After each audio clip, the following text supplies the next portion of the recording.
version. It's actually much better because everyone gets the Congressional Medal of Honor. That's soldiers. They're either in very, very bad shape because they've been hit so many times by bullets, or they're dead. She gets it, and she's a healthy, beautiful woman.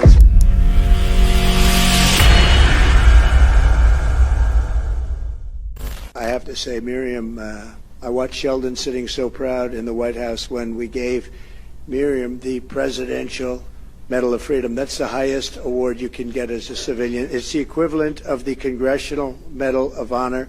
All right, so for starters, it's just the Medal of Honor, and there is no comparison. The Presidential Medal of Freedom is the highest award that can be given to a civilian by the current sitting presidents.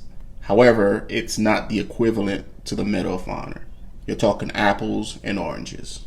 All right, so the purpose of the Presidential Medal of Freedom is to honor individuals who have significantly contributed to society in various fields, including politics, education, culture, science, art, and sports.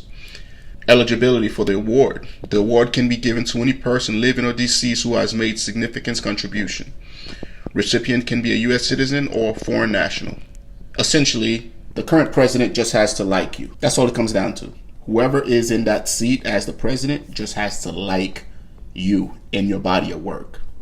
And then they can award you the Medal of Freedom. That's how that works. The Medal of Honor, on the other hand, you got to go out there and do some brave shit. All right, you got to be at war. You got to risk your life. You got to do a bunch of shit to get that. All right, most recent recipient, Sergeant First Class Alvin Cash. The vehicle he was in got hit by an IED. Fuel everywhere. He's soaked in fuel. He runs into the vehicle, gets all his guys out. On his last trip to get the interpreter out, he succumbs to his injuries and essentially dies. Compare that to some douchebag doing political work, and there is no comparison. John Chapman on the fucking mountain, fighting for his life, fighting for Rangers, fighting for the QRF, attack bunkers, succumbs to his wounds. There is no comparison between that of the Presidential Medal of Freedom and the Medal of Honor. No comparison whatsoever.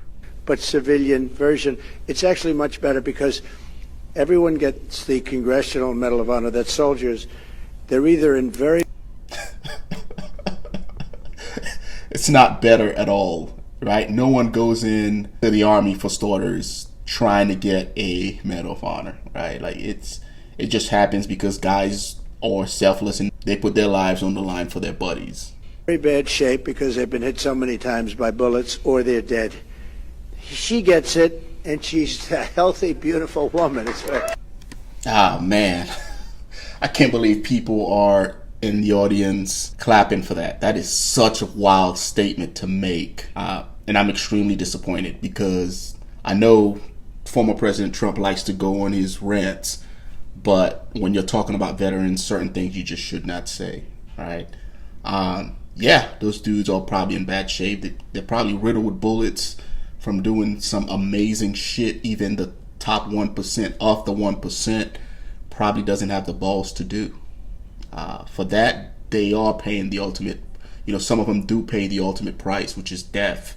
And the ones that are currently living have so much, in the attic to unpack, from witnessing all those horrific acts like that like I would never compare them to some douchebag who's just fucking, doing work in sports or literature or whatever, you know what I mean? So that's probably one of the wildest statements that I've ever heard him say. And they're rated equal. I have to say, yeah, they're not equal at all, guys, and I know he's catching a lot of heat for this. Let me know what you guys think in the comment section below, guys. Until next time, take care of yourselves.